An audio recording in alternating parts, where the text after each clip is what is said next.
স্বতন্ত্র ইবতেদায়ী মাদ্রাসা শিক্ষক ঐক্য জোট কর্তৃক আয়োজিত আজকের এই অবস্থান ধর্মঘট অনুষ্ঠানে নির্যাতিত নিপীড়িত শিক্ষকবৃন্দকে আমি সমবেদনা জানাচ্ছি।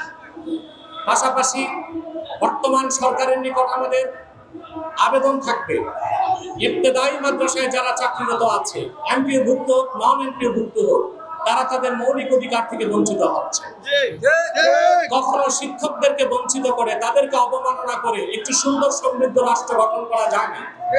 পৃথিবীর প্রত্যেক উন্নত রাষ্ট্রে শিক্ষকদেরকে সর্বোচ্চ মর্যাদা দেওয়া হয়, তাদের অধিকারকে সমুন্নত রাখা হয়। সেখানে বাংলাদেশে শিক্ষকরাই সবচেয়ে অবহেলিত। সেখানে হোক বিশ্ববিদ্যালয়ের শিক্ষক কিংবা কলেজ কিংবা মাধ্যমিক কিংবা প্রাথমিক বিদ্যালয়ে, কিন্তু সবচেয়ে নিগৃহীত নিপীড়িত হচ্ছে স্বতন্ত্র ইবতেদায়ী মাদ্রাসার শিক্ষকরা, যারা ন্যায্য অধিকার পাচ্ছে না, তারা তাদের বেতন পাচ্ছে না, সরকারি অনুদান পাচ্ছে না। অসংখ্য শিক্ষক এখন বেকারত্বের সাথে জীবন যাপন করছে।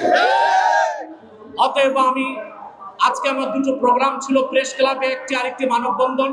শিক্ষকদের এই দুর্দশা আর করুণ অবস্থা দেখে তাদের আবেদনে আমি এখানে দাঁড়ালাম।